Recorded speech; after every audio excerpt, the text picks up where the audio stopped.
The ongoing ICE raids in Minneapolis, Minnesota, represent a grave injustice that must end immediately. These aggressive enforcement actions, part of the federal government's Operation Metro Surge launched in December 2025, have terrorized communities, violated civil rights, torn families apart, disrupted daily life, and even resulted in the tragic death of a U.S. citizen. Far from promoting public safety, these raids have sown fear, chaos, and unnecessary suffering, particularly in a city known for its progressive values and diverse immigrant populations. ICE operations need to stop not just in Minneapolis, but nationwide for the sake of humanity, community stability, and basic justice. One of the most alarming aspects of these raids is their indiscriminate nature.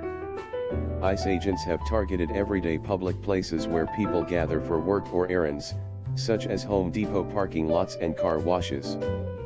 These locations often serve as day labor spots for undocumented immigrants seeking honest employment, turning routine stops into sites of sudden arrests and detentions. Reports from across the country, including patterns in Minneapolis under Operation Metro Surge, show agents conducting sweeps in these areas, leading to mass fear that keeps people from shopping, working, or simply living their lives. In Minneapolis, this has devastated local economies. Businesses in neighborhoods like Midtown Global Market and Cedar Riverside report drastically reduced foot traffic, closures, or inability to cover costs as workers and customers stay home out of terror.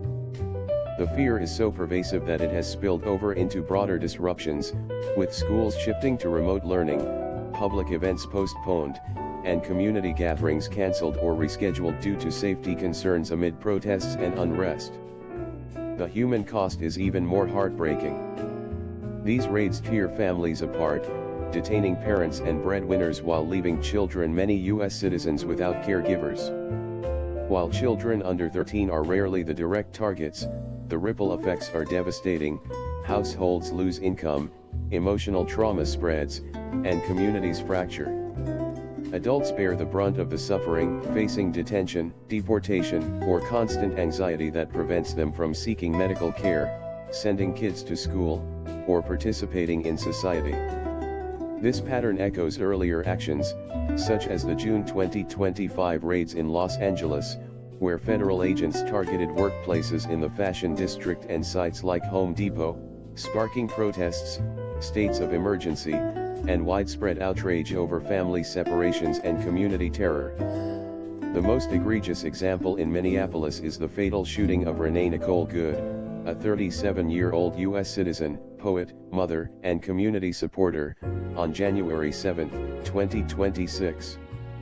Good was not undocumented. She was a legal observer monitoring an ICE operation in South Minneapolis when ICE agent Jonathan Ross opened fire, striking her multiple times, including in the chest, forearm, and possibly head. ICE claimed self-defense, alleging she accelerated her vehicle toward the agent, but eyewitness accounts, cell phone videos, and synchronized footage analyzed by outlets like the New York Times show her vehicle turning away as shots were fired. Good's death, described by her wife as occurring while she lived her belief in compassion for all, has ignited nationwide protests, vigils, and calls for accountability. It marks the 9th time since September 2025 that ICE agents have fired on people during operations, with several fatalities. Polls show a majority of Americans view the shooting as unjustified, highlighting how these raids endanger everyone, not just immigrants. These operations have also led to widespread cancellations and postponements of events in Minneapolis. Community basketball leagues, arts festivals like Winter Whirl, Pride-related gatherings, and even competitive events have been disrupted or delayed amid the climate of fear, protests, and heightened police presence, with Minneapolis PD racking up millions in overtime. The raids create an atmosphere where normal life grinds to a halt, punishing entire neighborhoods for the immigration status of a few.